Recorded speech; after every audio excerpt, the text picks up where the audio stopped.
Okay, once again, Nick Natpacker live from Virginia Beach, Part 3, my vlog for Doctor Episode the 11th Hour, Series 5, Episode 1. To be honest with you,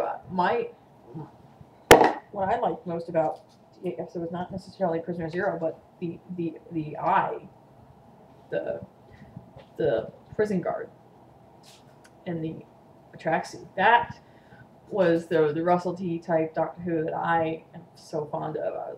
I can already tell that the Atraxi, this is not the first time that we're probably going to see them. I have a feeling they're going to make an appearance again.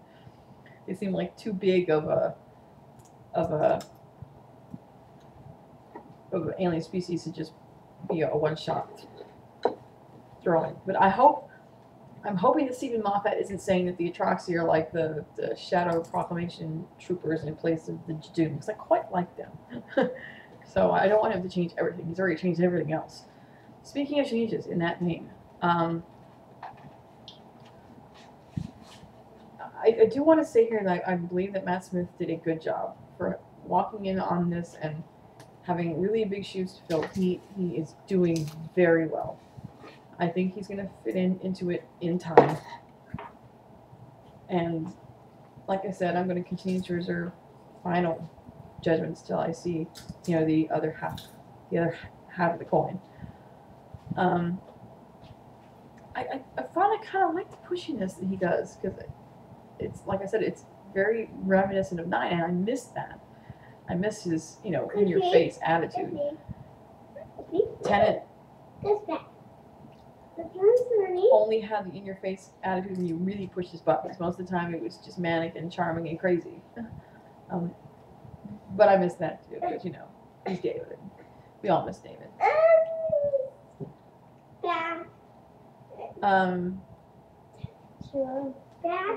I enjoyed Karen's performance. I was pleasantly surprised, because I was very skeptical at first when I found out about her being dependent, because she looked so young.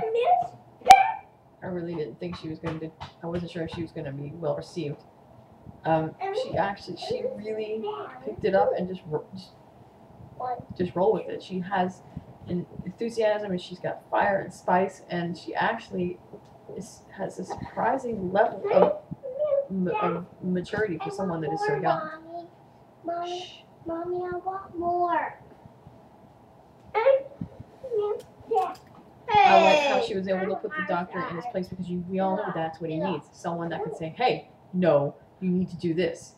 Someone that can stand toe to toe with him. You might not be able to stand up to his level of knowledge or his cleverness, but to be able to emotionally stand up to him and say, hey, I don't think so, you're going to stop, or no, don't do this. Because as we all know, when the doctor doesn't have companions, things get nasty. So, yeah, I think that she did a really great job, and I think that as the series progresses forward, she's going to do even better. I would like to know how long it's going to be before or if he even does, tell her everything, because she obviously knows at this point that he's not human, and she just kind of glossed over it like it was no big deal. I'm surprised she hasn't wanted to ask any questions about it. Wanted to know more, because she seems like a very inquisitive type person. Matter of fact, the whole regeneration stuff was kind of glossed over, which kind of irked me, because that was like almost like saying it didn't happen, except for the tendrils of energy coming out of Matt Smith's mouth. To show that, he was still within the first 24 hours of the process. Yeah, big deal, but I mean, I was looking for more of an emotional wallop, I guess. I'm sure that at some point it will hit him. The TARDIS. Okay, a lot of people online have said, oh, it looks so beautiful. Yeah, it didn't do much for me. I wish I could say that it did, but it didn't. I was already unimpressed with the fact that it had a completely brand spanking new bright blue paint job with the original William Hartnell ambulance symbol on the front door, and the windows were outlined in white. yeah, not all about that. I like the old beaten, weathered look much better. It attested to the TARDIS's age and everything that it had been through. And then you go inside and it looked like something out of steampunk slash Eighth Doctor Victorian like in a sort of way, only less wood or no wood, but a lot of moving parts, and the console isn't on the ground floor anymore. You go into the TARDIS and it's actually elevated. You have to go up a ramp.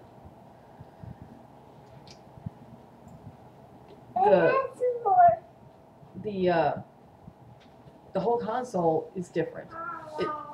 Shape-wise, it looks the same. It still has there's no more corals. Everything is catwalks and staircases. And the console itself, it still has that same coral flesh color. Mommy, having more. But there's a lot of moving parts.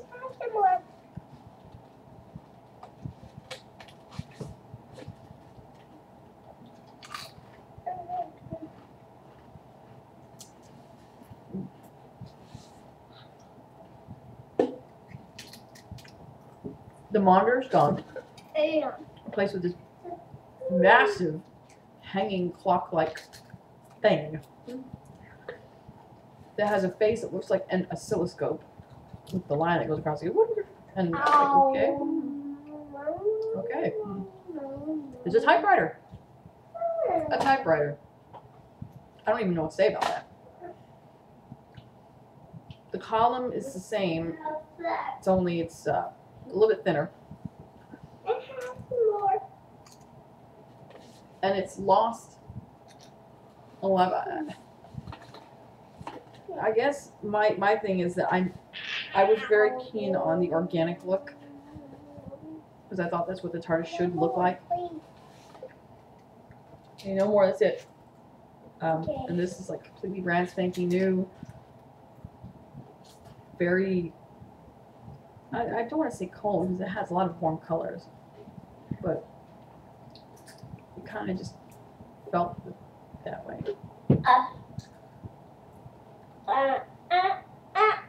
The way the TARDIS used to look, when you walked in, you could sense her, you could feel her, and this one not so much. I'm afraid that at least for Amelia, that sense of the TARDIS being a living entity is going to get lost in the translation somewhere.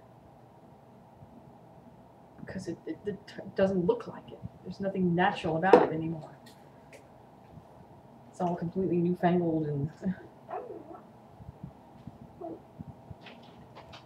But like everything else, I guess it will probably just take me some time, and eventually, I guess I'll get used to it. I suppose. Apparently, this TARDIS can just serve him up sonic screwdrivers on a plate whenever he asks for them. He doesn't have to build them anymore. Fine, great, wonderful. It's green. The crystal is green.